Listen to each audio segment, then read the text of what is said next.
Baik, bismillahirrahmanirrahim. Assalamualaikum warahmatullahi wabarakatuh.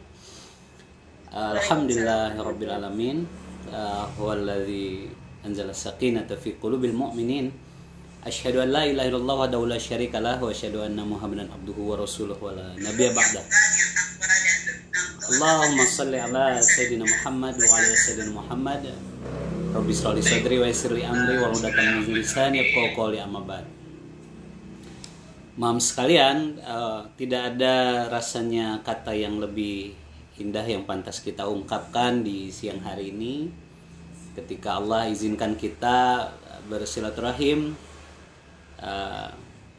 dengan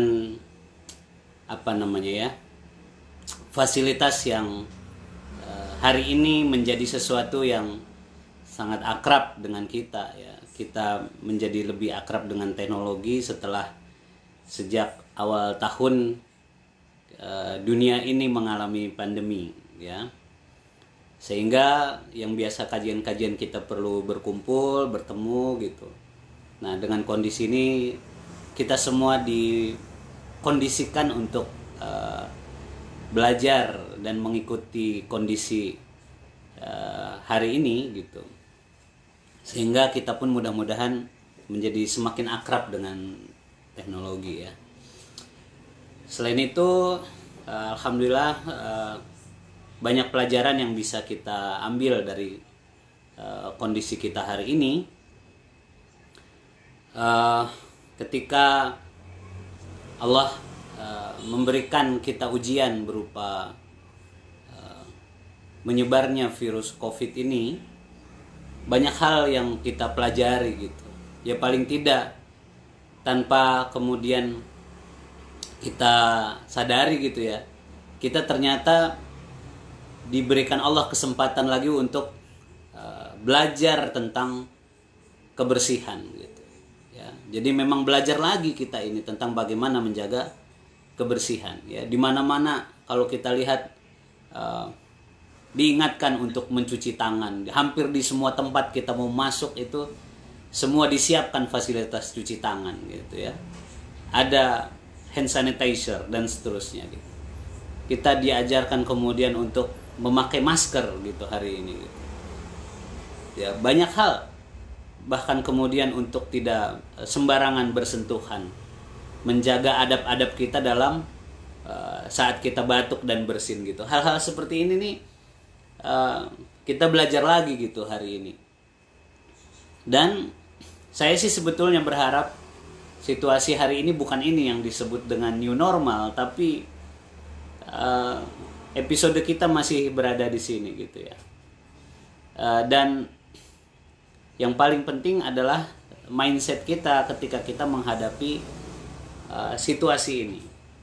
Kenapa mindset ini menjadi penting, terutama kita orang tua gitu ya? Karena dari pola pikir kita inilah menentukan nanti seperti apa kita bersikap sebagai orang tua. Ya. Ketika pola pikirnya negatif, pola pikirnya tidak sehat, maka akan berimbas ke semuanya gitu. Dan dahsyatnya ketika kita jadi orang tua, apalagi kemudian anak-anak masih pada ada di rumah kita tinggal bersama gitu, itu bisa tuh kena impact tuh semuanya gitu. Pasangan kita kena impact dari mindset kita ya, anak-anak kita juga demikian gitu. Nah, hari ini tentang misalnya kita kenal sekarang ada istilah work from home, ada school from home.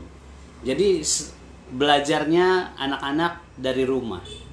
Isu-isunya juga ini bakal panjang gitu ya. Kita sendiri udah ngalamin sejak Maret ya, ini udah kita masuk di bulan Juli, sebenarnya udah cukup panjang.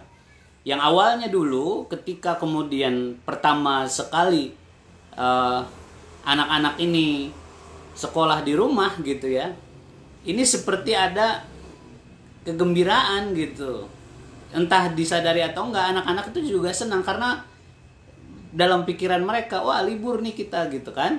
Meskipun akhirnya banyak tugas dan seterusnya, tapi perasaan mereka itu kayak libur.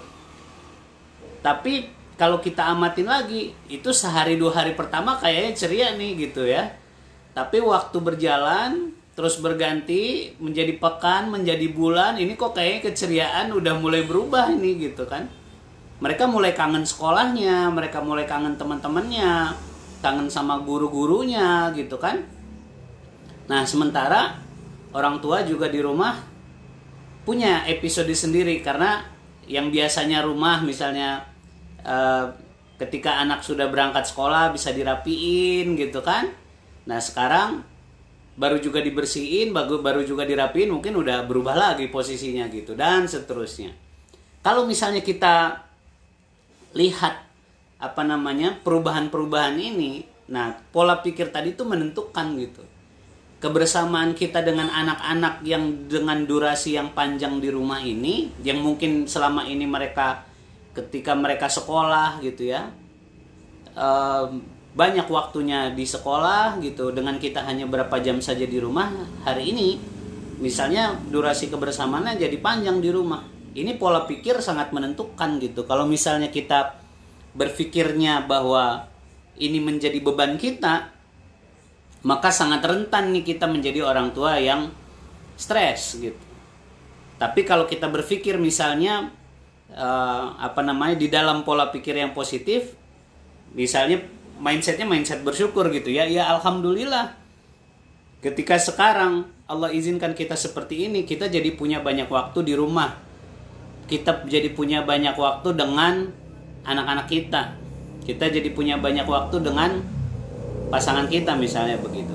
Ini saya dengar langsung nih, ada seorang ayah yang kemudian menyampaikan begini, saya nggak tahu ya katanya, orang-orang itu banyak yang sedih dengan kondisi COVID ini, tapi saya pribadi, kata si seorang ayah ini ya, saya pribadi itu bahagia karena kalau nggak COVID itu katanya ya, itu istri saya itu berangkat pagi nganter anak sekolah, itu nanti baru pulang ke rumah lagi pas udah barengan anak pulang sekolah katanya.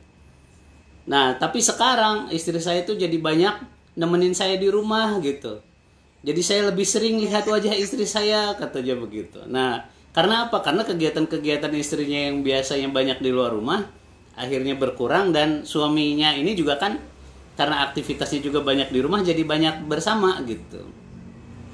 Nah, artinya ini pertama kali poinnya, kalau kita tadi berbicara tentang bagaimana menyiapkan diri kita sebagai orang tua dalam menyiapkan anak-anak kita dalam pengasuhan di rumah di episode kita yang hari ini sedang dalam pandemi ini, pertama kali yang paling penting adalah mindsetnya kita yang perlu dibuat mindset positif gitu. Mindset positif itu yang saya maksud adalah bagaimana kita bisa melihat segala sesuatu yang sedang terjadi saat ini dengan pola pikir bersyukur kita.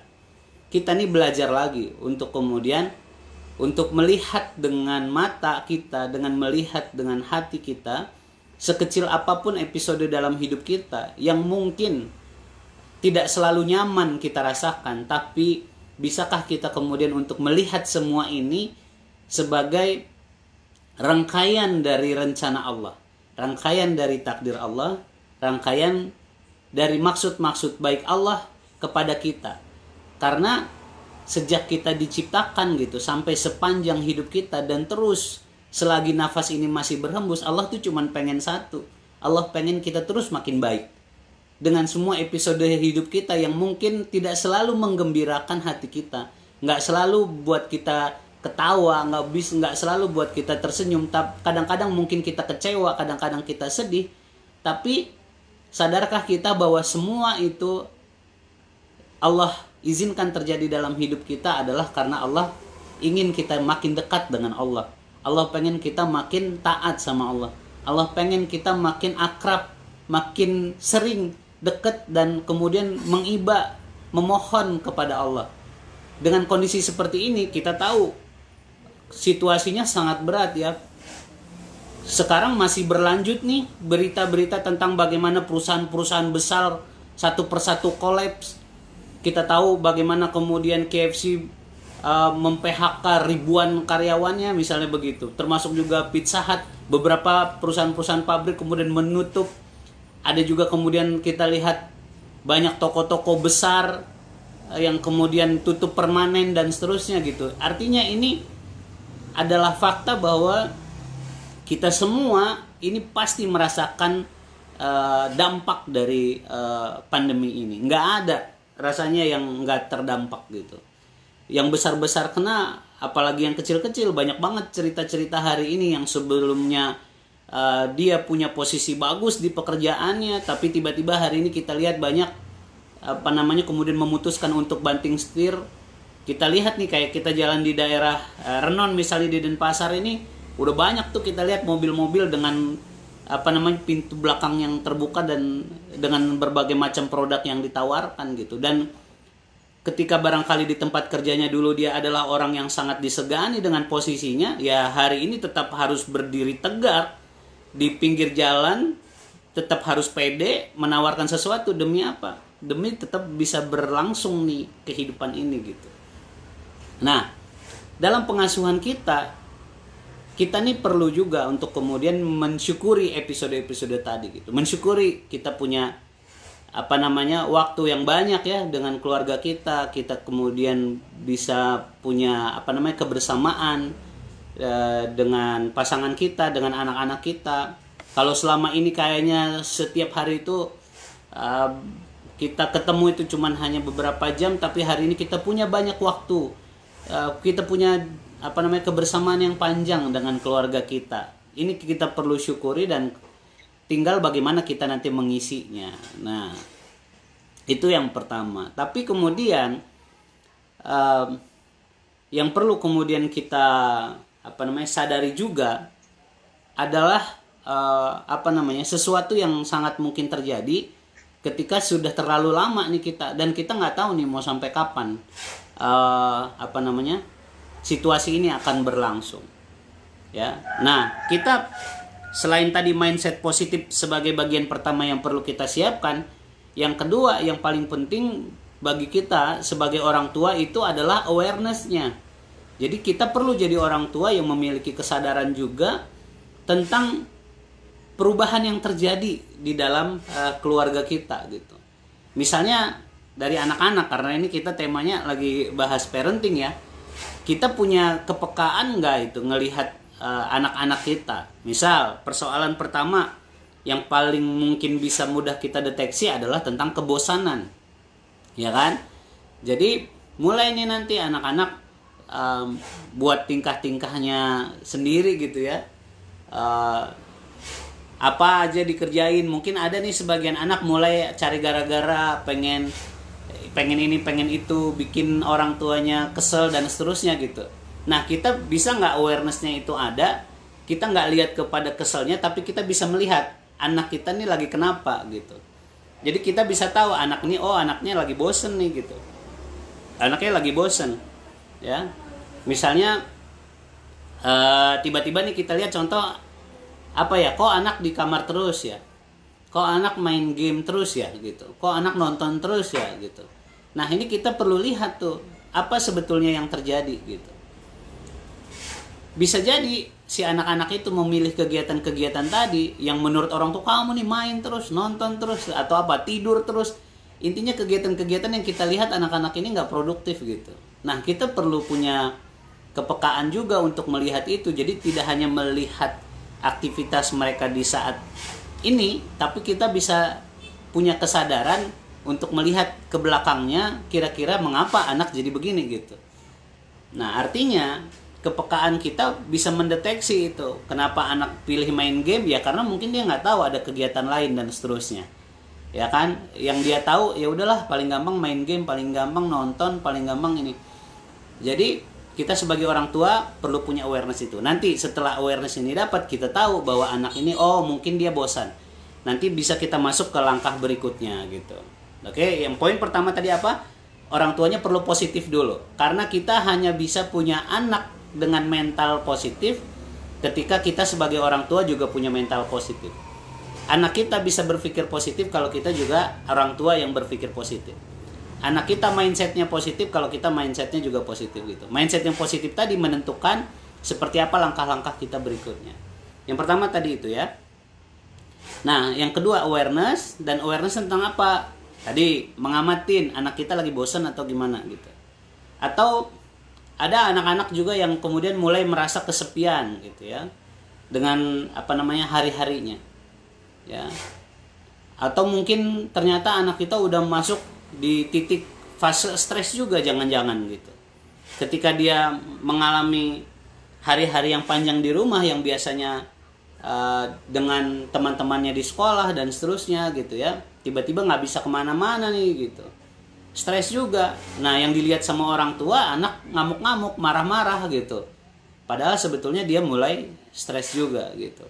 Atau mungkin tugas-tugas sekolahnya ya kan, sekarang apa-apa kan memang karena memang sekolah di rumah, aktivitasnya juga aktivitas pelajarannya juga di rumah gitu. Bisa jadi tugas-tugasnya juga cukup bikin anak-anak kita ini lelah gitu dengan pekerjaan-pekerjaan sekolahnya gitu.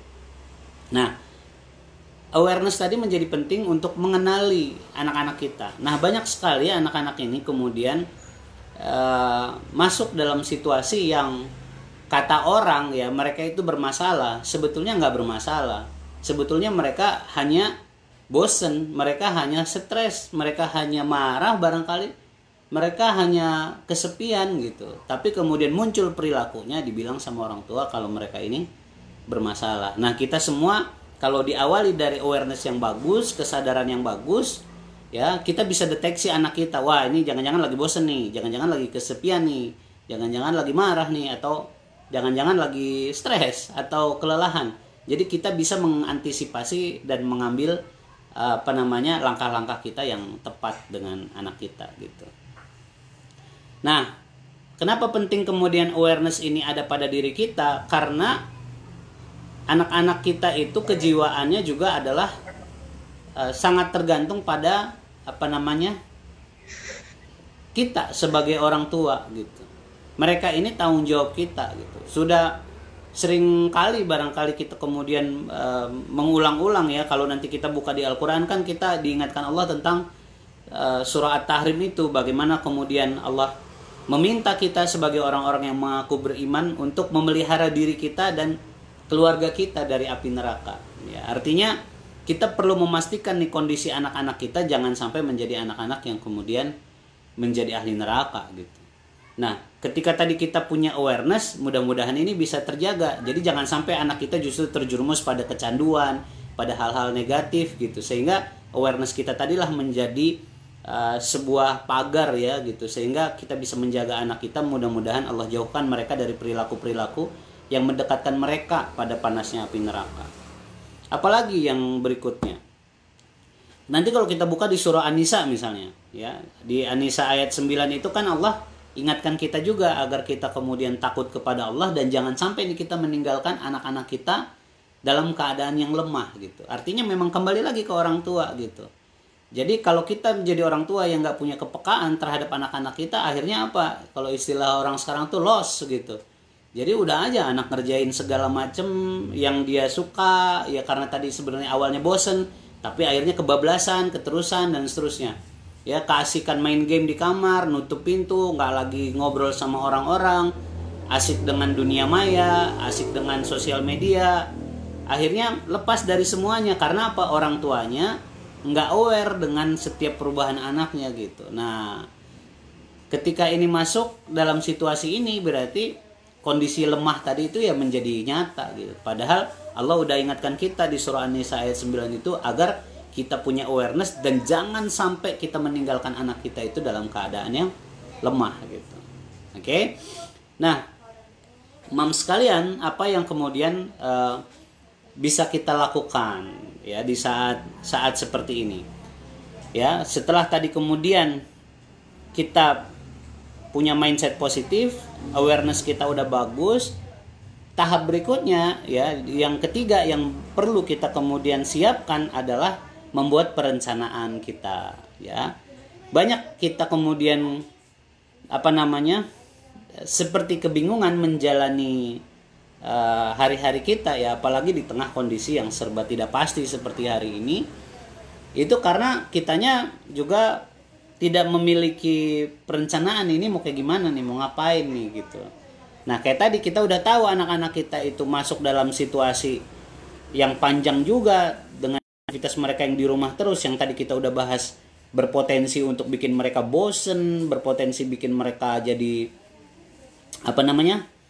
stres dan seterusnya gitu, mereka lelah belajar gitu. Nah, kalau kita punya awareness tadi bagus, dari awareness kita itu tuh kita perlu tuh bikin perencanaan kita mau ngapain nih aktivitasnya gitu. Ya, hari-harinya kita selama kita di rumah ini mau ngapain aja nih biar nggak bosan. Berarti kalau tadi persoalannya dari awareness kita dapatnya bosan, oke, biar nggak bosan kita ngapain? Biar kita nggak kelelahan belajar kita ngapain? Biar kita nggak merasa kesepian kita ngapain gitu. Nah, jadi dari tahapan-tahapan mindset positif, awarenessnya juga bagus. Tahap ketiganya kita bisa bikin perencanaan. Nah, sebaik-baik perencanaan itu kalau kita berinteraksi dengan anak-anak kita, apalagi anak-anaknya udah mulai tumbuh remaja nih, ya. Jadi ada istilah kalau di dalam dunia pembelajaran tuh ada model pengajaran yang disebut dengan hands on, mind on itu kan. Jadi bagaimana kita melibatkan anak-anak dalam setiap planning yang mau kita bikin gitu. Jadi bukan orang tua bikin peraturan, anak-anak tinggal melaksanakan, nggak begitu. Tapi melibatkan nih anak-anak agar mereka juga merasa ada kebersamaan dan kepemilikan dengan rencana-rencana yang dibuat itu, ya anak-anak dilibatkan gitu. Itu ya, jadi kita bikin perencanaan-perencanaan kita di rumah, kita mau ngapain, ya mau ngapain gitu. Termasuk dalam perencanaan yang paling penting sebetulnya di situasi kayak sekarang ini adalah bagaimana terus-menerus ada konten, entah itu obrolan, entah itu diskusi yang isinya adalah bagaimana kita senantiasa menguatkan keimanan kita kepada Allah. Ini yang penting, karena hanya kekuatan imanlah yang bisa membuat kita lebih tegar ngejalanin semua episode ini gitu. Hanya keimananlah yang bikin kita bisa nggak menyerah. Hanya keimananlah yang bikin kita itu bisa terus bertahan gitu. Nah, obrolan-obrolan, diskusi seputar menguatkan keimanan ini penting, termasuk aktivitasnya nanti. Bagaimana ibadah kita, penguatan ibadah kita dan seterusnya, ini menjadi konten yang penting. Konten selain itu kita diskusikan, ya. Itu misalnya. Atau apa misalnya? Biar nggak bosen, mungkin dirubah posisi-posisi interior di rumah atau apa. Nah, ini hasil obrolan, diskusi sama anak-anak gitu. Banyak hal nanti yang untuk mengeluarkan kita dari kebosanan itu juga di situ gitu. Termasuk pilihan aktivitas-aktivitasnya, misalnya selama ini belajarnya kayak gimana, oke, biar nggak terlalu letih, seperti apa gitu. Oke, dibuat perencanaan. Kemudian di tahap keempatnya yang bisa kita lakukan, ya tadi tahap pertamanya apa tadi? Mindset positif, awareness, kemudian membuat perencanaan. Nah, berikutnya setelah perencanaan yang jelas yang sudah kita buat itu, masuk ke tahap berikutnya, kita pun perlu menjadi orang-orang yang menyayangi diri kita dengan tetap fleksibel dalam melaksanakan perencanaan-perencanaan yang sudah kita buat itu gitu. Jadi yang membuat kita bisa happy dalam mengasuh anak itu, ya kan, adalah seberapa, kalau istilah orang hari ini tuh ada istilah tuh namanya santuy katanya ya. Dibawa rileks gitu. Jadi kalau kita ngebawanya stres, kita bawa pakai pikiran tegang, perasaan yang penuh dengan kekhawatiran, dibawakan dengan kecemasan, ntar gimana gitu ya. Ini justru yang bikin kita justru menjadi orang tua yang nggak santuy gitu, nggak santai, nggak rileks gitu. Padahal sebetulnya ketika kita bisa ngebawain perencanaan tadi dengan santai, dengan rileks gitu ya, dengan fleksibel ya. Jadi poin sekarang ini namanya fleksibel, kita buat begitu aja ya tadi, menjadi tahapan keempat kita. Jadi boleh bikin perencanaan, boleh bikin tahapan-tahapan atau mau ngapain aja, tapi dalam penerapannya, dalam pelaksanaannya kita tetap fleksibel gitu, nggak kaku gitu, nggak harus sistematis, harus urut, harus linier gitu, nggak harus begitu. Tapi oke, dikerjakan saja. Nanti misalnya ada yang terkendala, nggak memungkinkan untuk dikerjakan, nggak apa-apa juga gitu. Nanti dicari lagi solusinya gitu. Nanti mau kayak gimana lagi gitu. Nah, dengan fleksibilitas kita ini, kitanya jadi rileks karena akhirnya nggak jadi maksa gitu kan. Anak-anak kita juga rileks juga ngejalaninnya. Nah, positifnya yang lain dari fleksibilitas kita ini, kita bisa punya komunikasi yang sehat dengan anak-anak kita. Karena Kalau misalnya saklek nih kita ya, kita nggak fleksibel nih, kita bakal gampang ngamuk-ngamuk, kita jadi gampang marah-marah kalau udah nggak sesuai dengan yang direncanakan, bawaannya dimarahin gitu ya. Akhirnya apa? Karena dibawain marah nggak produktif. Tapi kalau misalnya kita tadi ternyata, wah rencana kita kemarin kan hari ini mau gini begini, tapi nggak berhasil nih. Kira-kira apa yang bisa kita kerjakan ya supaya besok bisa lebih bagus lagi dari hari ini gitu. Jadi diminta lagi pendapat anak-anak, dievaluasi lagi bersama gitu dan seterusnya gitu. Gitu ya. Jadi kitanya tetap fleksibel. Boleh bikin perencanaan tapi jangan kaku biar kitanya tetap rileks. Karena balik lagi, kita nggak tahu ini selesainya kapan gitu. Kalau misalnya kita tahu nih selesainya sebulan lagi, enak banget gitu. Udah sebulan ini kita begini gitu. Tapi ini kita nggak tahu sampai kapan. Macem-macem sumber informasinya. Ada yang bilang 6 bulan, ada yang bilang setahun, ada yang bilang nih bakal seumur hidup kita. Ini makanya disebut kemarin sama presiden kita new normal itu kan salah satunya begitu. Ya udah new normal kita itu ya tiap hari pakai masker. Tiap hari kalau nggak penting-penting amat nggak keluar rumah gitu kan maksudnya gitu. Jadi kita itu new normalnya ya namanya kehidupan normal baru itu ya kita di rumah aja gitu. Kalau penting banget baru keluar dan seterusnya gitu. Ya, nah kita sendiri itu nggak tahu nih sampai kapan gitu. Kalau saya pribadi sih masih berharap ya Allah gitu. Mudah-mudahan nih hidupnya lebih bagus lah gitu. Jangan kayak gini lah new normalnya gitu. Mudah-mudahan ada hal baru. Bukan berarti kita menolak keadaan ini, tapi kita berharap lebih baik. Tapi kondisi sekarang tetap disyukurin, kira-kira begitu ya. Oke. Nah, setelah kemudian tadi kita fleksibel ya dengan kemudian situasi-situasi yang terjadi ya, melaksanakan perencanaan-perencanaan itu, kita kuatin nih kunci dalam hubungan itu, baik kita dengan pasangan kita, baik kita dengan anak-anak kita. Satu hal yang perlu kemudian senantiasa kita perbaiki adalah komunikasi ya. Komunikasi itu bukan tentang bicara. Komunikasi itu bagaimana maksud-maksud baik antara orang-orang yang sedang berkomunikasi itu bisa diterima dan difahami oleh yang lain gitu ya. Jadi ketika kita berbicara tentang komunikasi adalah bagaimana kemudian setiap orang itu bisa faham.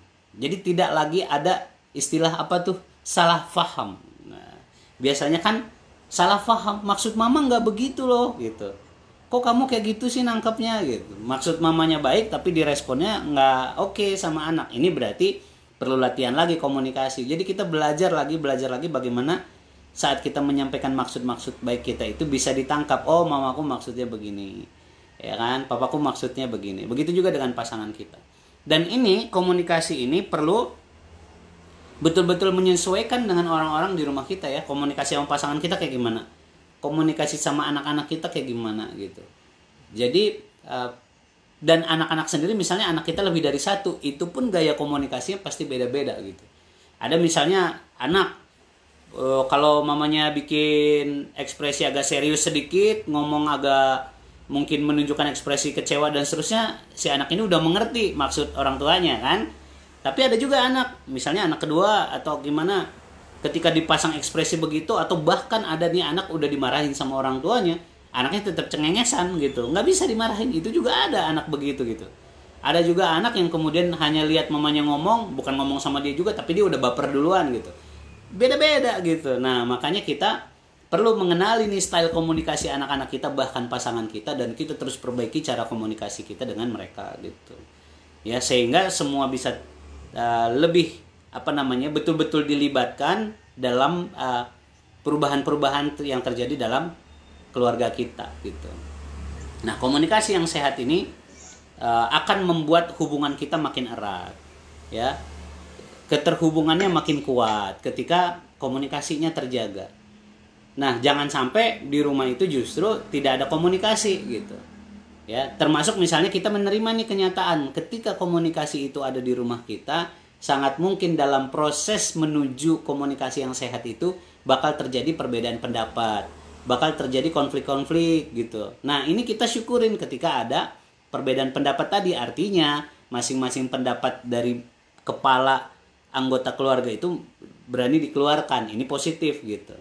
Nah, yang nggak sehat itu kan ketika rumahnya adem ayem, terus ya kalau mamanya ngomong, anaknya cuma bilang ya, papanya ngomong ya gitu, nggak ada komunikasi itu berarti gitu. Nah kalau komunikasinya sehat, itu ada tuh anak punya pendapat apa, ngasih masukan apa, kita ke pasangan kita juga begitu gitu. Nah semakin komunikasi ini bagus di dalam keluarga kita, hubungan kita makin kuat ya. Semakin komunikasinya renggang, makin jarang berkomunikasi, sebetulnya yang ini yang kita tidak inginkan gitu ya. Cinta antara kita dengan anggota keluarga itu pun luntur sebetulnya. Jadi penting banget untuk menjaga komunikasi kita dengan anggota keluarga kita gitu. Karena apa? Dengan komunikasi yang terus dibangun ini, hubungan cinta kita bersama mereka pun semakin kuat gitu. Ini rasanya sebagai pengantar kita di siang hari ini ya. Nanti selebihnya barangkali kita bisa lanjutkan dengan diskusi. Ya, kita bisa ngobrol apa aja untuk mendalami diskusi kita ini. Barangkali mungkin ada juga hal-hal lain, mungkin nggak harus bertanya juga saya kira ya. Barangkali mau nambahin atau ada ide-ide lain boleh gitu. Baik, rasanya itu Mams, terima kasih. Assalamualaikum warahmatullahi wabarakatuh. Waalaikumsalam warahmatullahi wabarakatuh. Ya Ustadz, terima kasih sekali. Mohon pada mami-mami yang mungkin ada pertanyaan bisa kita open diskusi di sini, bisa ditulis di chat ya, atau langsung disampaikan boleh ya Ustadz boleh, ya? Boleh, tinggal dibuka ya, mic-nya boleh pun, langsung. Live di FB boleh ditulis di komen juga. Ya. Silakan.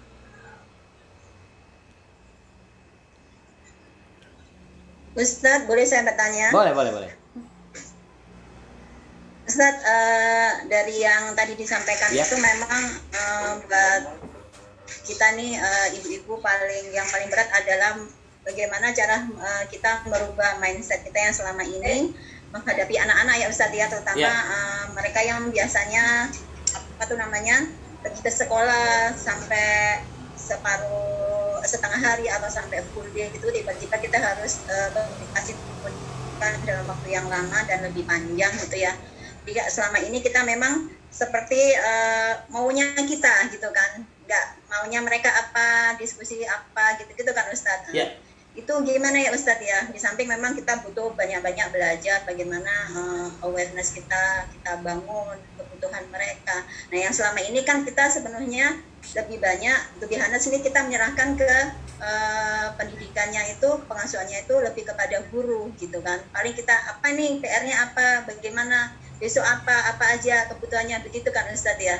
Itu gimana Ustadz? Ya. Terima kasih Ustadz, itu Siap. aja. Ya, jadi salah satu perubahan yang terjadi di bulan-bulan terakhir kita ini betul gitu, karena selama ini cukup nyaman dengan sesuatu yang kita sebut normal kita yang sebelumnya gitu ya. Ketika pagi hari kita siapkan anak kita berangkat sekolah dan sudah sekian jam nanti dia bisa 6-7 jam anak-anak di sekolah gitu ya. Setelah pulang lagi ketemu sama kita gitu. Nah, untuk proses belajarnya sendiri pun sudah banyak mereka habiskan di sekolah. Nah, hari ini posisi sebagai orang tua terutama ibu ini ekstra kan gitu ya. Jadi selain kemudian perlu memastikan urusan misalnya makan ya, perlu di waktu-waktu anggota keluarga sudah ingin makan sudah harus tersedia makanannya. Ya kan? Nah, tapi di saat yang sama anak-anak juga dapat tugasnya yang banyak juga dari sekolah gitu ya. Ini anak-anak ini bukan cuma hanya yang sekolah, yang mahasiswa juga begitu gitu. Ya, kalau kita punya anak sampai mahasiswa itu juga luar biasa ternyata tugas-tugasnya gitu ya. Dan ibu akhirnya tetap harus terlibat juga ya dalam proses mengajar itu gitu. Belum lagi kemudian ketika melihat anak-anak ini menjalaninya juga akhirnya orang tua melihat kenyataan bagaimana anak-anak ini saat berhadapan dengan pelajaran-pelajarannya gitu kan. Wah, kok kayak gini gitu. Nah, selama ini dalam pandangan orang tua yang kayak tadi ya, di dalam mindsetnya udah idealnya gitu ada, tapi kenyataannya ternyata anak-anak ini nggak selalu sesuai dengan yang ideal dalam pikiran kita. sangat berpotensi bikin orang tuanya jadi kesel, jadi emosional, ya kan? Jadi kemudian aduh gitu, pengen nadanya tuh jadi pengen tinggi terus gitu kan, akhirnya begitu ya, pengen lebih nge-rapnya lagi jadi lebih banyak gitu waktunya gitu, jadi pengen cerewetnya makin keluar lebih banyak gitu karena gemes gitu ya kan dengan kondisi itu. Nah makanya tadi yang asik sih sebetulnya ngebawainnya itu tadi di poin fleksibel itu gitu, di poin fleksibel itu sebetulnya saya kalau misalnya tak marahin anak ini sekarang gitu, misalnya tak amuk, tak cerewetin terus misalnya, kira-kira apa yang terjadi? Kan gitu. Kalau misalnya saya bawa santai, saya bawa slow, kira-kira apa yang terjadi? Nah, ini bisa menjadi ruang bagi kita untuk oh ya udah aja gitu, dibawa relax gitu, jangan dibawa tegang, jangan dibawa stres gitu. Ya, ketika episodenya begitu, misalnya contoh anak-anak nih habis belajar, ya kan? Kita boleh tuh kasih ke anak-anak udah yuk jeda dulu. Termasuk kita juga loh sebetulnya, ketika di rumah kita punya pekerjaan, kita perlu menyayangi diri kita sendiri tuh. Jangan sampai kita kemudian membiarkan diri kita juga masuk ke dalam apa namanya kubangan stres itu sendiri gitu. Jadi kita sendiri, makanya tuh ada istilah apa sih orang sekarang tuh bilang me time. Nah itu tuh perlu banget tuh kita di era-era kayak sekarang ini perlu sadar tuh kita. Wah ini udah butuh me time nih kayaknya. Ngapain me time-nya? Tiap orang pasti beda-beda dong ya kan. Ada mungkin ya kalau misalnya kita tarik ke agama oke, baiklah jaga sholatnya, ngaji gitu. Tapi kalau buat saya pribadi tuh boleh me time yang lain gitu. Kalau misalnya mau ngapain gitu. Apa sih kalau yang lagi hits terakhir-terakhir ini di zaman ini kan ada Netflix, ada mulai apa tuh drakor gitu atau apa gitu kan, boleh-boleh aja gitu. Artinya kita tuh menyayangi diri kita gitu, boleh aja. Misalnya ada moms yang pengen apa ya menambah keterampilannya, ikut kursus-kursus online misalnya, ada yang banyak banget kan sekarang itu ya kayak apa namanya kursus fotografi, food fotografi, kemudian apalagi ya contohnya misalnya kursus bisnis online atau apa gitu kan, banyak banget. Termasuk kelas-kelas kayak kita ini sebetulnya bagian dari me time kita juga loh sebetulnya gitu. Nah kita sebagai orang tua tuh perlu punya itu kesadaran tadi itu untuk fleksibel tadi itu, termasuk juga fleksibel kita kepada diri kita. Kita nggak kaku harus nih anak-anak nih harus nih begini. Termasuk kita juga nih pekerjaan rumah nih harus selesai, nggak juga gitu. Kita perlu punya apa namanya fleksibilitasnya. Misalnya setelah kita ngerjain A udah dulu, jangan langsung disambung lagi ke yang lain misalnya gitu, jeda dulu aja misalnya 10 menit kayak 15 menit atau ya terserah kita gitu, yang kemudian bikin kita relax dulu baru ntar lanjut lagi. Anak-anak juga begitu, ketika dia habis selesai dari pelajaran yang satu nggak apa-apa, kita kasih mau ngapain dulu, mau main dulu, mau cari minum dulu ke dapur atau apa gitu, bebas gitu, kita kasih waktu untuk fleksibel gitu. Nah kita mulai dari kitanya gitu, mulai dari kitanya mengizinkan diri kita untuk fleksibel tadi itu, mengizinkan diri kita untuk kemudian menyayangi diri kita gitu dengan pilihan-pilihan yang membahagiakan kita. Karena kalau kitanya udah capek, kitanya udah kesel, apa aja tuh jadi salah gitu loh, ya kan, apa aja jadi salah gitu. Misalnya apa namanya, contoh yang paling sederhana, urusan kalau udah segalanya salah kan apa-apa tuh tersinggung ya, misalnya gitu ya. Anak makan nggak nawarin kita, kitanya tersinggung, ya kan. Emang mama nggak dianggap di sini misalnya gitu kan, nggak ditawarin makan, nggak ngelihat ini mama segede ini gitu, nggak ditawarin. Giliran anak tawarin, ganggu aja sih, nawar-nawarin, nggak tahu mama lagi sibuk nih, lagi balesin WA gitu. Jadi semuanya salah. Nah suami datang kemudian coba ya mah ini gimana ya kalau papa timbang-timbang tuh, apa papa nih ngomong-ngomong timbangan-timbangan, tahu nggak ini udah berbulan-bulan kayak gini, ya tahu timbanganku nambah gitu. Jadi apapun jadi tersinggung gitu bawaannya kan gitu, kalau udah hati nggak enak gitu. Tapi kalau hati kita udah nyaman, hati kita udah enak gitu kan, sebetulnya apapun nggak ada masalah. Coba deh cek, kita tuh sering emosional, sering pengen ngamuk, pengen marah itu karena hati kita yang lagi nggak nyaman. Pas hati kita bahagia mah anak-anak mau ngapain aja oke, buat kita nggak ada masalah. Tapi kalau hatinya lagi nggak bahagia, anak gerak dikit aja sangat mungkin jadi salah gitu. Jadi yang paling penting tuh kita gimana memastikan kita sebagai orang tua nih bahagia, kitanya perlu gembira gitu. Sehingga kalau kita gembira, kitanya mudah tuh untuk jadi orang yang fleksibel tadi gitu. Ma, aku capek nih belajarnya. Oh ya udah dulu aja istirahat, ntar lagi lanjut lagi gitu misalnya begitu. Ya, termasuk pilihan-pilihan aktivitasnya, mau ngapain dulu boleh. Termasuk kita juga. Kegiatan-kegiatan kita juga gitu. Gitu ya, Bu Indah. Prinsipnya adalah sayangi diri kita. Ya.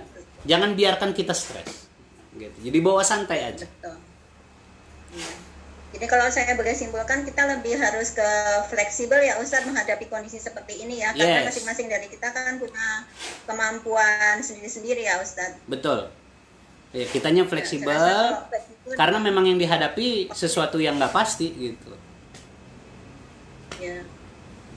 Oke. Karena menurut saya dengan fleksibel itu kita bisa jadi tahu kondisi dan kebutuhan terutama anak-anak, kemudian bisa memunculkan awareness kita ya. Betul. Untuk bisa tahu dan sadar apa kebutuhan anak-anak yang sebenarnya, so kita enjoy melakukan dan menjalankan aktivitas sama mereka ya Ustadz ya, seperti itu ya. Jadi kita tidak stres ya Ustadz ya. Jadi kalau kita tahu nih anak-anak kenapa sih kok main handphone terus misalnya gitu. Ya kan? Oh, mungkin dia bosen. Ya udah kita ngobrol. Ayo, kita kalau menurut kakak enaknya kita ngapain dulu nih biar nggak bosen gitu. Nah, mereka seringkali memilih bermain handphone misalnya, milih nonton karena di dalam pikiran mereka ya aku mau ngapain lagi, aku nggak tahu mau ngapa-ngapain gitu kan. Nah, kita sebagai orang tua perlu hadir, ajak mereka diskusi untuk menghadirkan tadi tuh. Selain memberikan tawaran-tawaran dari kita, bisa juga memunculkan ide-ide baru dari anak-anak kita gitu. Mau ngapain lagi nih kita untuk ngilangin bosan kita gitu. Jadi justru dieksplorasi bersama. Gitulah insya Allah ya. Hayu. Ayo silakan Mami, kita open discuss aja. Iya boleh. Monggo mau curhat masalah anak-anak. Silakan langsung atau bisa ditulis di chat. Bisa ditulis atau termasuk nggak nanya ya. Menyampaikan sesuatu juga boleh kok, apa gitu. Silakan. Ustadz, Siap. Pak Ustadz, ini loh semenjak pandemi, apalagi habis bulan Ramadan ya, anak-anak itu pola tidurnya kebalik Pak Ustadz. Jadi mereka tidur larut malam, padahal saya sudah gelapin lampu, matiin TV, matiin HP. Mereka juga tetap nggak bisa tidur. Terus nanti bangunnya habis subuh itu tidur lagi dia Pak Ustadz, sampai kalau apalagi ini libur ya, sampai jam 12 itu baru bangun Pak Ustadz. Udah saya bangun. Jadi pola tidur mereka tuh jadi kebalik nih Pak Ustadz selama pandemi. Ya sangat mungkin gitu. Anak-anak kemudian menikmati kondisinya yang baru gitu. Kalau misalnya di hari-hari normal sebelumnya, sebelum kita berada dalam situasi kayak gini kan udah aja ya, setelah berpagi-pagi hari itu udah harus segera tuh bangun subuh, harus segera berangkat beraktivitas dan seterusnya gitu kan. Malam sampai di rumah barangkali udah letih juga, ya udah harus segera istirahat karena besok harus berangkat lagi aktivitas. Sementara sekarang di situasi begini kita berbulan-bulan kita dibiasakan tanpa jadwal-jadwal yang menuntut kita harus on time gitu kan. Justru relatif membuat lebih bersantai. Nah, di bulan Ramadan dibiasain lagi bangun malam ya kan. Akhirnya sangat mungkin tuh jadi terbiasa untuk anak-anak tidur lebih larut. Kemudian pagi-pagi bahkan betul sampai setengah hari juga nyaman itu untuk tidur gitu.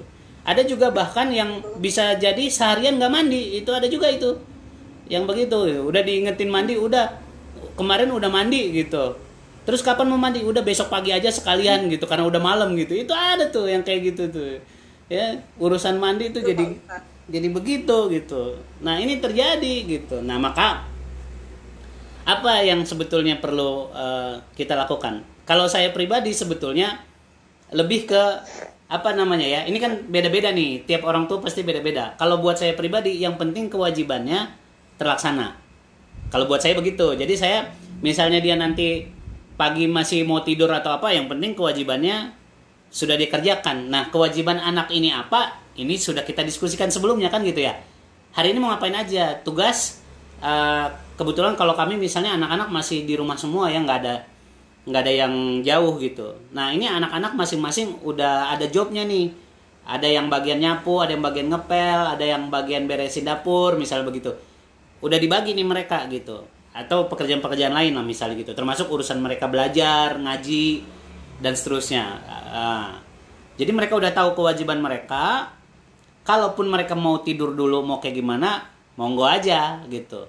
Yang pasti kewajiban di waktu sholat, ya harus sholat. Subuh yang nggak boleh sulit bangunnya gitu.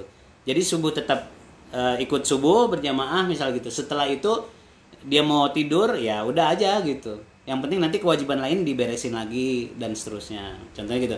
Nanti waktu zuhur dia udah bangun dan dia nanti antara zuhur dan asar dan seterusnya aktivitasnya jangan sampai yang pasti seharian yang dijalanin itu dia nggak kerjakan kewajibannya. Itu jadi persoalan yang nanti sangat mungkin jadi bahasan-bahasan kita berikutnya, bahan evaluasi gitu. Tapi bagi kita sebagai orang tua misalnya yang menganggap itu wah ini jadi masalah. Nah, kita perlu tanya ke diri kita. Kita menganggap ini jadi masalah itu karena kitanya yang nggak suka. Ya kan ada juga orang tua begitu. Ya ketika kemudian kenapa sih Ma? Ya nggak suka aja Mama, pokoknya kamu kayak gitu tidur terus gitu. Bukan masalah kita suka nggak sukanya, tapi kita perlu tahu nilainya apa gitu. Jadi ini poin penting nih dalam pengasuhan yang perlu kita kuatkan itu berbicara sama anak itu menguatkan nilainya. Nilai itu apa? Value kalau istilah orang di psikologi ya. Nilai itu adalah sesuatu yang betul-betul kita anggap penting. Misalnya kayak tadi tidur dari pagi, misalnya habis subuh dia tidur lagi, bangunnya sampai siang gitu. Itu ada nggak nilai yang kita anggap penting banget yang dilanggar sama anak dengan tidur dengan durasi panjang begitu tuh? Nah, kalau misalnya ada, ini bahan diskusi bagi anak. Nah, kalau kamu tidur segitu panjang, itu begini. Kita bisa ngejelasin itu. Ya, kalau misalnya kita nggak bisa jelasin, nggak punya value yang kemudian ditabrak sama anak, kita bilang, pokoknya memang nggak suka kamu tidur, bangun. Nah, itu nggak asik tuh, gitu. Anak juga akan ngerasain kita jadi orang tua yang otoriter. Tapi kalau diskusi, menurut kamu gimana nak? Kalau tidur panjang begitu, misal contoh, durasi tidur orang normal setiap hari itu yang sehat adalah 8 jam. Kalau durasi tidur lebih dari 8 jam, ini justru nggak sehat. Nah, ini kan bisa tuh kan. Jadi sistem nilai yang kita bangun karena kamu perlu punya durasi tidur yang sehat. Nah, kalau kamu durasi tidurmu nggak sehat, jadi misalnya akhirnya nggak sehat karena durasi tidurmu lebih panjang. Terus apa? Allah menciptakan siang untuk beraktivitas, malam itu buat istirahat, gitu kan? Nah, kalau kamu balik, kamu siang istirahat, malamnya kamu kemudian beraktivitas, berarti kamu nggak hidup sesuai dengan fitrah yang ditentukan Allah buat kita dong, gitu kan? Selain itu apa? Dari sisi kesehatan, orang tidur malam itu sebetulnya di saat kita tidur malam itu disitulah kemudian tubuh kita ini melakukan banyak hal, ada regenerasi selnya juga, proses pencernaannya lebih sehat, pergantian kulit-kulit mati kita itu dilakukan saat kita tidur di malam hari, misalnya begitu. Nah, yang kayak gini-gini nih bisa jadi alasan kita buat anak gitu. Sehingga anak ketika dia kemudian memilih untuk tidur malam dan kemudian pagi dia beraktivitas atas kesadarannya dia gitu. Nah, ini dari diskusi pastinya yang bisa kita lakukan sama anak kita. Artinya apa? Kita sebagai orang tua ketika ingin merubah kebiasaan anak kita ini, kitanya perlu dengan tenang untuk mengumpulkan dulu nih nilai-nilainya gitu. Baru kita ajak anak diskusi. Kadang-kadang kebanyakan ya, insya Allah nih kita nggak ada di HMC, nggak ada yang kayak gitu ya. Kebanyakan emak-emak itu, ibu-ibu itu, para mams itu agak nggak mau capek gitu ngumpulin informasi kayak tadi gitu. Udah nggak usah banyak tanya, pokoknya mama nggak suka. Nah, kalau udah kayak gitu kan selesai masalahnya gitu. Anak juga nyerah gitu kan. Sangat mungkin anak nggak ngelawan kita loh, sangat mungkin anak nggak ngelawan kita, tapi proses belajarnya anak kita nggak dapet gitu kali Mams. Sip ya. Iya. Terima kasih Pak Ustadz atas penjelasannya. Siap, sama-sama. Ya itu tadi mungkin pentingnya perencanaan tadi ya Ustadz ya. Yes, betul. Jadi perencanaannya dibuat sama anak-anak itu kita. Yang disebutkan tadi yang Nomor 3. Iya, betul. otomatis punya tanggung jawab untuk Yes. tugas-tugas yang sudah disepakati antar Yes. kita, ya kan Ustadz ya. Betul. Jadi mereka anak-anak udah nggak tahu. merasa kebebanan, dia mau menyelesaikan. Yang penting mereka udah tahu kewajibannya, Yes. begitu kan Ustadz. Betul. Tepat sekali. Jadi yang paling bagus ya tadi ya, ketika bikin perencanaan itu melibatkan semuanya bareng-bareng. Jadi ide bukan hanya dari orang tua, kita boleh kasih tahu ide-ide kita, tapi anak juga kita eksplorasi keinginan-keinginannya gitu. Dan mencari titik temu ketika kita punya ide A, anak punya ide C, ini bisa nggak kita bikin jadi B bareng-bareng gitu misalnya gitu. Ketika sudah disepakatin, kita udah clear bahwa anak punya kewajiban ini, orang tua kewajiban ini, tinggal dilaksanakan. Nanti dalam pelaksanaannya kalau ternyata belum sesuai dengan harapan, diskusi lagi, kita ngapain gitu. Jadi nggak boleh nyerah gitu. Kan kadang-kadang ada begini, udah mama capek, udah bolak-balik ya kamu diomongin, nggak berubah-berubah dari kemarin mama udah kasih tahu. Capek mama ini, udah 1000 kali mama omongin kamu itu, masih aja begitu, capek mama. Nah, yang kayak gitu itu yang jadi nggak boleh gitu, karena kita udah tahu yang namanya belajar anak-anak itu ya memang begitu, dan pahalanya kita jadi orang tua ya dari capek-capeknya itu. Makanya memiliki anak dan mengasuh anak itu kan hadiahnya surga, karena memang capek gitu ya. Sip lah ya gitu ya. Ayo, apalagi yuk. Assalamualaikum Ustaz. Waalaikumsalam. Tapi ini bukan pertanyaan saya, ini pertanyaan dari teman. Yap. Dia Ustaz, dia baru mempelajari teknik mengajarkan anak secara Islam itu saat anaknya sudah usia SMP sekarang. Jadi dia agak kerepotan untuk mengajarkan anaknya tuh tertib, disiplin gitu, karena dia sendiri kurang ilmu gitu. Maksudnya dia ingin minta tips atau gimana caranya gitu. Kadang kan anaknya yang sudah biasa sekolah di Muslim dari kecil, dia suka jawab, bundanya nggak ngerti kayak gitu. Jadi dia nggak kepedean di dirinya gitu. Ya. Jadi situasi kayak gini banyak juga ya kita temukan sebetulnya ya. Kayak kita misalnya sebagian kita ya, bahkan termasuk saya ya, itu proses belajarnya itu kan bukan dari dulu-dulu gitu ya.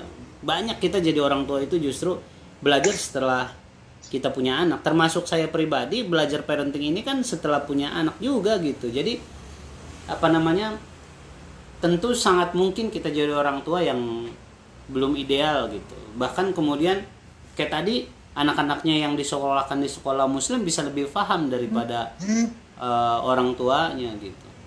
Nah, apa yang bisa kita lakukan sebagai orang tua? Sebetulnya kebanyakan kita ya, kalau yang dari pengamatan saya nih ya, kebanyakan orang tua itu memposisikan diri itu sebagai orang yang sentral dari sesuatu yang sifatnya itu kayak memposisikan orang tua itu udah paling yang sempurna gitu. Orang tua itu yang paling oke, orang tua itu yang paling kece pokoknya. udah gitu, sehingga ke anak-anak itu lebih banyak dialognya itu kayak ngasih nasihat gitu. Bukannya salah gitu, tapi terlalu banyak nasihat ini juga nggak oke gitu buat anak gitu ya. Kadang-kadang mereka jadi nggak sedikit loh kalau saya nemu ini orang tua yang kemudian mengeluhkan anaknya bermasalah itu ya cuman karena capek aja dengar orang tuanya ngasih nasihat gitu ke dia gitu. Iya mau udah tahu aku gitu. Itu mereka tuh kayak gitu tuh gitu. Ya ketika orang tua nanya, udahlah, udah ngerti aku, iya gitu. Udah tahu aku mah gitu. Iya, maksud mama kayak gitu kan. Iya dosa-dosa iya gitu. Anak-anak itu akhirnya jadi ilfil dengan nasihat gitu. Nah, ada yang sering dilupakan orang tua sebetulnya. Ya kayak si anak-anak tadi itu ilfil dengan nasihat. Kenapa sih? Contoh aja nih kita orang dewasa. Kita tuh lebih mudah mendengarkan nasihat dari orang yang kita suka atau kita nggak suka. Pasti lebih gampang kita bakal nerima nasihat dari orang yang kita suka. Kita nyaman gitu.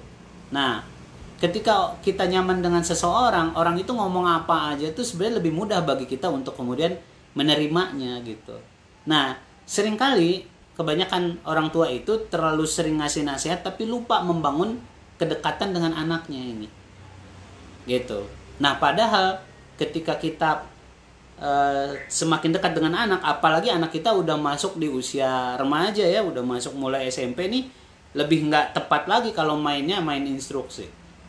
Jadi kalau anak udah masuk di usia SMP, udah perlu lebih banyak ruang ke anak kita untuk berpikir. Nah, ketika kita mau kasih ruang berpikir bagi anak, itu yang dilakukan sama orang tua itu banyak-banyak berkomunikasi, banyak-banyak berdiskusi, banyak-banyak ngobrol, banyak-banyak menyampaikan perasaan orang tua ke anak.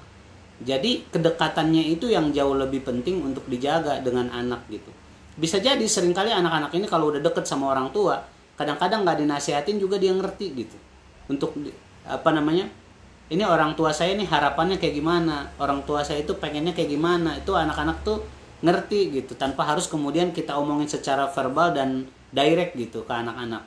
Yang penting dekat sama anak gitu. Jadi mulai dari sana misalnya bangun kedekatan dulu, jadi anak bisa ngerasain nyaman banget sama orang tuanya, akrab banget sama orang tuanya. Terus orang tua ya sekedar menyampaikan harapan-harapannya aja.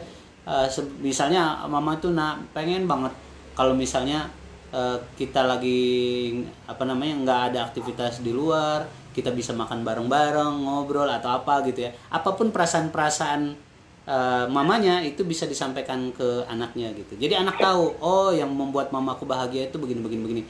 Termasuk tadi tentang kedisiplinan dan seterusnya, itu akan terbangun dengan sendirinya. Karena ibarat kita nih orang dewasa, kalau udah akrab sama orang, udah deket, kita itu bakal ngejagain. Misalnya kita nih bersahabat di komunitas kita ya, misalnya ya di HMC, kita udah akrab nih sama teman-teman kita, pasti di dalam diri kita itu ada perasaan pengen ngejaga gitu loh. Jangan sampai hubungan saya ini rusak dengan teman saya karena perilaku saya gitu.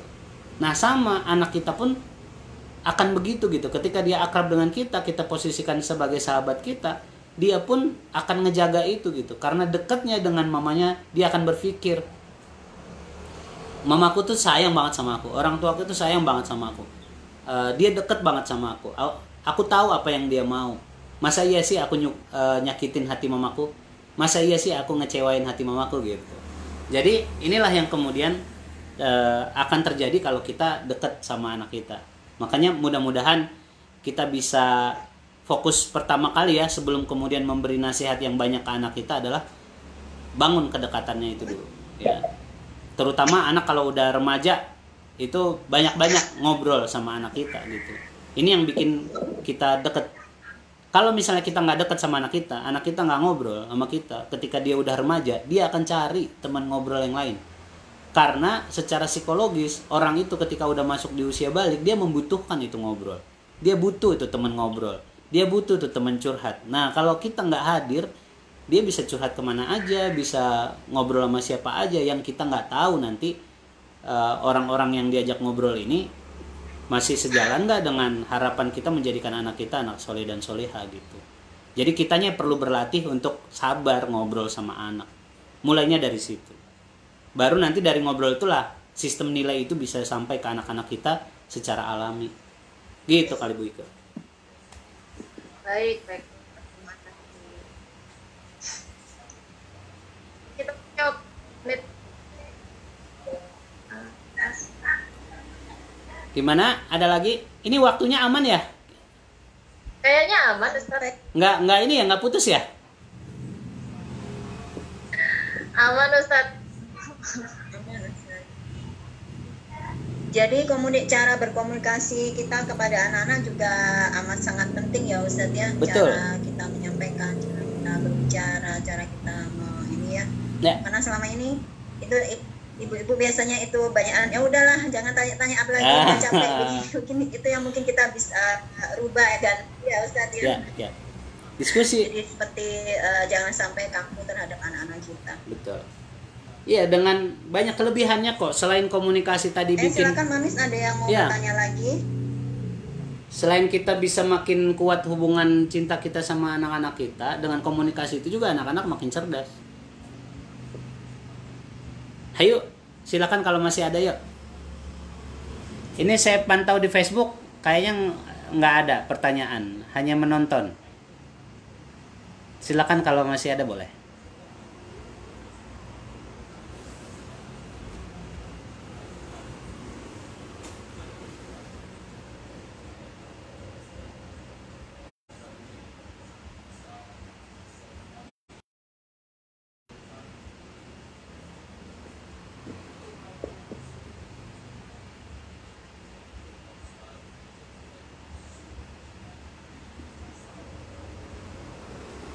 Ada lagi?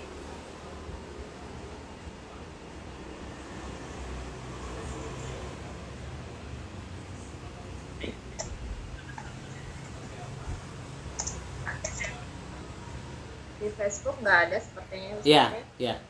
Nggak ada pertanyaan.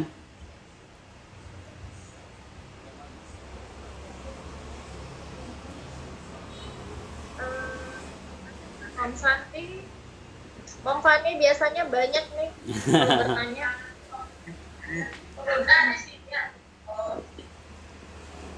Kalau sekarang yang hadir rata-rata anaknya usia berapa ya? Udah pada remaja atau masih usia sekolah? SMA kelas 1. SMA kelas 1. Kelas 1? SMA. Oh, SMA udah. Naik SMA. Iya. Udah remaja tuh ya. Alhamdulillah. Alhamdulillah. Ada yang tanya di setting Ustaz? Silakan. Aminda. Ya. Ini saya ada pertanyaan.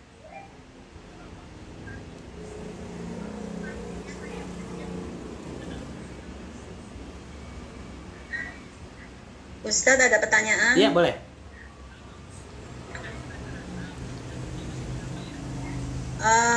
Menghadapi anak-anak yang menjelang remaja atau dewasa, Ustadz, komunikasi yang efektif itu seperti apa? Karena mereka kan tidak serta-merta selalu mendengarkan nasihat kita. Saya sampaikan ada kebosanan, ada ya udah mereka menganggap karena diri mereka sudah mengerti, bahkan lebih mengerti, paham. Ya udah, mama aku udah paham, aku udah ngerti, ya sudahlah gitu kan. Itu lebih bagaimana cara biar dua arah tuh sama-sama saling komunikasinya baik gitu Ustadz. Terima kasih. Ya. Jadi keunikan anak yang menjelang remaja itu ya, selain tadi memang mereka sudah mampu berpikir, ya, analisanya juga udah bekerja si anak-anak yang menjelang remaja ini. Hanya saja kadang ada juga, apalagi kayak hari ini ya, sumber informasi itu dari mana aja, ya, mereka akrab dengan teknologi dan referensi mereka tidak hanya dari orang tua. Kalau misalnya sebelum remaja, bisa dibilang nih orang tua itu mendominasi apapun yang mereka ingin kerjakan, aktivitas apapun yang mereka pengen lakukan. Tapi ketika masuk di usia remaja, dia makin bisa lihat tuh banyak referensi-referensi yang lain. Nah, apa yang bisa kita lakukan ketika anak kita sudah berada di titik ini? Ya. Yang pertama yang perlu kita perhatikan, karena si anak ini juga banyak referensi, kita perlu sadar bahwa orang tua pun bukan jadi satu-satunya referensi bagi anak, tapi telah berubah menjadi salah satu referensi bagi anak. Nah, sehingga yang perlu dilakukan orang tua adalah terus belajar, menambah juga keilmuannya, menambah juga pengetahuannya, menambah juga wawasannya gitu ya. Sehingga orang tua juga menjadi orang tua yang punya informasi yang banyak gitu. Nah, sehingga nanti saat dengan anak-anak kita pengen berkomunikasi, kita bisa tuh mengeluarkan juga referensi-referensi itu kepada anak kita. Kayak misalnya anak kita udah, tadi dia bilang, aku udah tahu kok kayak gini-gini, tapi kamu tahu nggak kalau ada yang seperti ini juga gitu. Jadi kita akan bisa berdiskusi dengan anak kita kalau kita juga punya referensi. Nah, kita bisa masuk ke anak kita dengan ide-idenya kita itu tadi dengan memberikan sumber-sumber informasi yang lain, ya, dan berikutnya tidak memaksa juga bahwa yang datang dari kita itu adalah yang paling benar, makanya diskusi. Nah, caranya gimana sih anak-anak kita yang mau remaja ini akan suka ketika kita tanyain apa pendapatnya. Jadi, model komunikasi begini adalah model komunikasi yang diajarkan oleh Nabi Ibrahim kepada Nabi Ismail. Jadi ketika Nabi Ismail ini beranjak remaja, itu yang dilakukan Nabi Ibrahim itu mengajak Nabi Ismail itu berpikir dan dimintai pendapatnya. Nah, ini bentar lagi nih kita masuk ke peristiwa napaktilas kurban ya di Idul Adha. Itu kan peristiwanya begitu. Dan kisah ini sangat inspiratif sebetulnya bagi kita orang tua saat anak kita masuk di usia remaja. Nabi Ismail itu digambarkan ya oleh Said Qutb itu di tafsir Fijalul Quran itu kan kemudian digambarkan bagaimana usianya Nabi Ismail itu digambarkan usianya antara 9 sampai 13 tahun. Jadi itu betul-betul masuk di usia, kalau hari ini ya usia-usia SMP itu Nabi Ismail itu saat peristiwa penyembelihan itu. Nah, di saat tanggal 8, 9, 10 Zulhijjah itu Nabi Ibrahim kemudian bermimpi. Itu disampaikan kepada Nabi Ismail, wahai anakku, sesungguhnya ayah telah bermimpi bahwa ayah ini menyembelihmu. Nah, disampaikan faktanya. Jadi yang bisa kita lakukan kepada anak kita yang menjelang remaja, yang pertama menyampaikan fakta-faktanya. Makanya tadi saya sampaikan kita perlu punya referensi itu. Nabi Ibrahim melakukan itu. Sampaikan situasinya agar anak jelas apa yang terjadi. Sampaikan faktanya agar anak juga tahu, gitu ya. Ketika udah seperti itu, apa yang dilakukan sama Nabi Ibrahim? Nah, ayah bermimpi nih, ayah menyembelihmu. Lalu apa kata Nabi Ibrahim kepada Nabi Ismail? Coba kamu pikirkan dan apa pendapatmu. Nah, kita ke anak-anak kita juga begitu. Ini nak, situasinya begini, keadaannya begini, keluarga kita begini, ayahmu keadaannya begini, mama itu keadaannya begini, kamu sendiri keadaannya begini. Menurut kamu kayak gimana? Kalau mama punya keinginan begini, menurut kamu gimana? Kalau mama punya harapan begini, menurut kamu gimana? Gitu tuh. Yang dilakukan Nabi Ibrahim kepada Nabi Ismail begitu. Ayah mimpi nak, ayah menyembelih kamu. Coba kamu pikirkan menurut kamu seperti apa. Dahsyatnya anak solih ini yang bernama Nabi Ismail ini ketika mendengar situasi, fakta yang disampaikan oleh ayahnya, maka Nabi Ismail kemudian menyampaikan kepada Nabi Ibrahim, wahai ayahku, ya, laksanakanlah.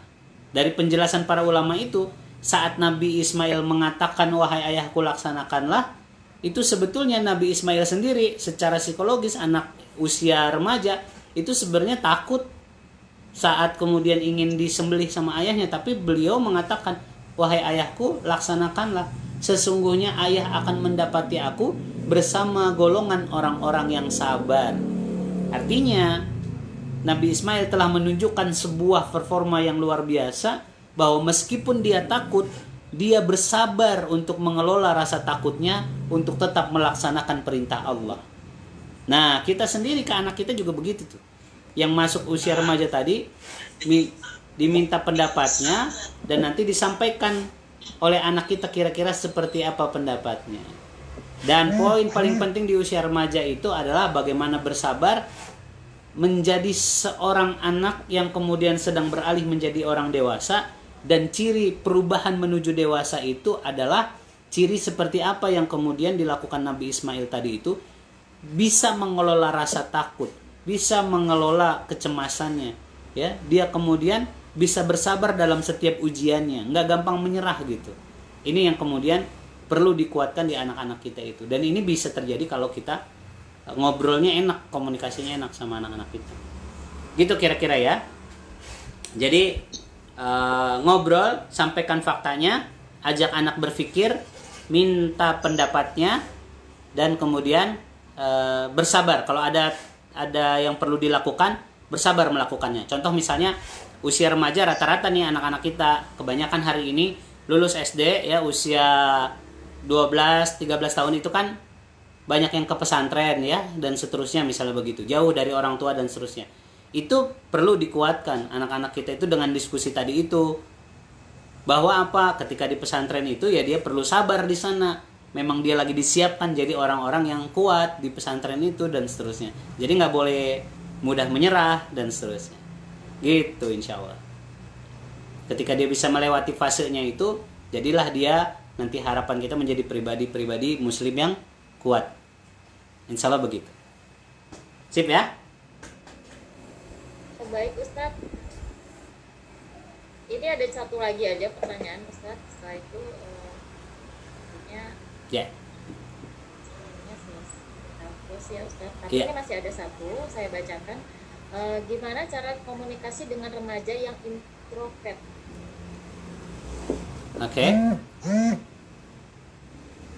Oke, kalau yang dimaksud introvert itu seperti apa? Kalau yang dimaksud itu misalnya pendiam gitu ya, nggak mudah berkomunikasi secara verbal. Umumnya kan yang dimaksud introvert itu yang seperti itu gitu ya. Anak yang kemudian dari yang bertanya ini sepertinya anaknya perempuan, Ustaz. Iya. Kayaknya anaknya pendiam ini. Iya.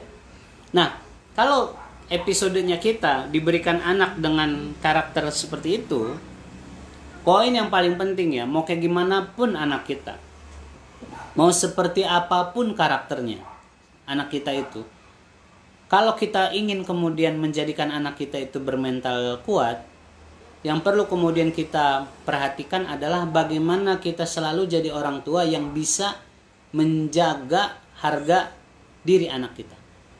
Jadi tidak membuat anak kita itu merasa minder dengan keberadaannya. Jadi mau seperti apapun anak kita itu dia percaya diri begitu ya. Saya lupa namanya anak-anak itu siapa, tapi ada dulu namanya artis itu Lydia Kandou ya, yang anaknya kalau berbicara pakai Dewi Yul ya. Oh, kalau Lydia Kandou mah artis sinetron ya. Dewi Yul ya, yang kalau anaknya komunikasi pakai bahasa isyarat. Iya. Jadi kalau kakaknya udah almarhumah ya, tinggal adiknya itu sekarang kuliah di Amerika kalau nggak salah itu. Nah, di Amerika dan hebat itu pintar banget. Iya betul. Nah, artinya kita bisa lihat anak-anak itu seperti apapun keadaannya, mereka punya percaya diri yang tinggi dan bahkan bisa menginspirasi banyak orang gitu ya. Nah, apalagi lah anak kita sekedar ngebawain karakter sebagai introvert tadi itu. Introvert itu jangan dilihat dari sisi kayak pendiam, susah ngomongnya kan verbal. Tapi banyak loh orang-orang yang kemudian ternyata dengan kondisi itu dia banyak melakukan dialog ke dalam dirinya sendiri. Kita lihat hari ini siapa sih contohnya ya model-model begitu ya. Ada namanya siapa? Raditya Dika itu ya. Atau siapa lagi? Banyak lah ya yang akhirnya jadi penulis buku yang banyak, dia bisa nulis skrip cerita, bikin film dan seterusnya. Itu karena kemampuan dia berdialog dengan dirinya ke dalam. Karena banyak sebetulnya ya anak-anak yang kemudian terlihat pendiam itu, dia bukan pendiam, bukan sombong, tapi dia banyak melakukan proses berpikir. Dia itu ketika melihat sesuatu tuh difikirkan. Setelah ketika melihat sesuatu tuh dia masukkan ke dalam hatinya. Jadi perasaannya peka, lembut dan seterusnya. Nah, kita sebagai orang tua ketika anak kita dititipin dengan yang seperti itu, kitanya perlu tetap bangga dengan anak kita dan terus memotivasi anak kita dengan cara apapun anak kita bisa tumbuh dan berkembang percaya dirinya gitu. Jadi ketika kemudian dia orangnya pendiam secara verbal, bisa jadi dia jago nulis tuh gitu dan seterusnya. Nah, kita sebagai orang tua tuh perlu ngebantu anak kita untuk menunjukkan ide-ide apa yang bisa dia lakukan untuk mengeksplorasi sesuai dengan karakternya itu gitu ya. Jadi seperti apapun anak kita perlu dijaga percaya dirinya, harga dirinya. Tetap nggak ada masalah dengan introvert dan seterusnya gitu. Mau seperti apapun karakternya nggak ada masalah. Yang penting dia bisa fokus, bisa tetap mempersembahkan yang terbaik dengan cara yang paling nyaman dan sesuai bagi anak kita. Gitu ya. Sip. Silakan Moms.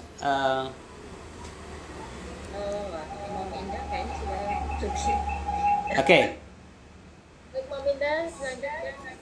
Ya, ada yang pertanyaan lagi? Waktunya sudah habis ya, Mam Ika? 5 menit lagi. 5 menit lagi ya. Silakan. Ustadz, boleh disampaikan seluruh kesimpulannya untuk kami? Ya. Yang mungkin ada yang baru join di pertengahan tadi Ustadz, dari poin 1 sampai 5 tadi.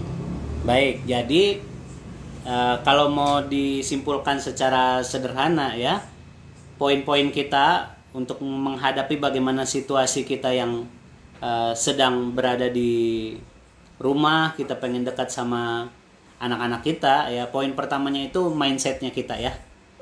Ya, jadi mindset kita perlu sehat, mindset kita perlu positif, kitanya perlu selalu ceria, gembira, dan supaya mindsetnya ceria, gembira, positif itu apa yang perlu kita latih? Latih untuk mensyukuri apapun, sekecil apapun kita syukuri. Nggak ada yang perlu kita keluh kesahkan, kita sedih-sedihkan. Supaya kita bisa bersyukur, apa yang bisa kita lakukan? Kita kemudian melihat dan menyadari bahwa setiap yang Allah izinkan terjadi ini adalah baik untuk kita. Itu yang pertama. Yang kedua, bagaimana awareness-nya. Ya, awareness-nya kemudian dikuatkan. Peka ketika melihat situasi yang terjadi di permukaan, anak-anak kayak gimana, pasangan kita kayak gimana, jangan dilihat di permukaannya, tapi menyelamlah lebih dalam untuk melihat kira-kira apa yang terjadi. Ya, setelah awareness-nya kemudian kita kuatkan, kita perlu membuat perencanaan-perencanaan. Karena kalau sudah ada perencanaannya, ini lebih mudah untuk kita jalani. Gitu ya. Dalam menjalaninya, kita perlu fleksibel. Fleksibel artinya kita menyayangi diri kita. Tidak kaku. Nggak harus saklek, harus A, B, C, D gitu. Boleh. Mau yang mana dulu dan seterusnya. Plus yang paling penting di bab fleksibel itu, kita perlu menyayangi diri kita dengan mengatur ada waktu-waktu kita untuk rileks, santai, dan tenang gitu ya. Dan terakhir, yang perlu kemudian kita pastikan terus diperbaiki adalah kita berkomunikasi dengan cara yang terus lebih baik lagi. Komunikasi itu dengan diri kita, komunikasi kita dengan Allah, komunikasi kita dengan pasangan kita, komunikasi kita dengan anak-anak kita. Ya, komunikasi dengan Allah dengan berarti memperbaiki terus ibadah kita. Makanya tadi poin pentingnya, selama masa pandemi ini yang menguatkan kita itu adalah kualitas keimanan dan ketaatan kita pada Allah. Kalau enggak nih gampang rapuh nih kita semua dalam episode-episode kayak gini. Jadi terus dekatkan diri kita kepada Allah. Mudah-mudahan Allah kuatkan kita. Ya, kita jadi orang-orang yang pantang menyerah, dan insya Allah dengan pantang menyerahnya kita itu kita bertemu nih dengan jalan-jalan kebaikan. Allah pertemukan kita dengan orang-orang yang juga membantu kita memberi solusi dalam hidup kita insya Allah. Gitu ya. Terima kasih untuk kebersamaannya. Bila taufik oleh. Ya, assalamualaikum warahmatullahi wabarakatuh. Sharingnya. Jadi terima kasih untuk mami semua atas waktunya. Boleh ditutup dengan doa kafaratul majelis, Ustaz. Ya. Subhanakallahumma bihamdika asyhadu an la ilaha illa anta astaghfiruka wa atubu ilaik. Ya, saya sampaikan terima kasih Ustaz atas nama HMC. Jazakallahu khairan katsiran. Semoga bisa sharing lagi di lain waktu. Amin. Insyaallah. Untuk mati semua, mohon maaf atas segala kekurangan dan ketidaknyamanan ini. Semoga bermanfaat ilmu yang kita dapat, kita bisa share, kita bisa bagi lagi kepada mamis yang mungkin belum bisa hadir siang ini. Terima kasih banyak Ustaz, terima kasih semuanya. Assalamualaikum warahmatullahi wabarakatuh. Waalaikumsalam warahmatullahi wabarakatuh. Saya langsung pamit ya. Ya Ustaz, terima kasih banyak Ustaz. Sama-sama. Waalaikumsalam warahmatullahi wabarakatuh. Waalaikumsalam warahmatullahi wabarakatuh.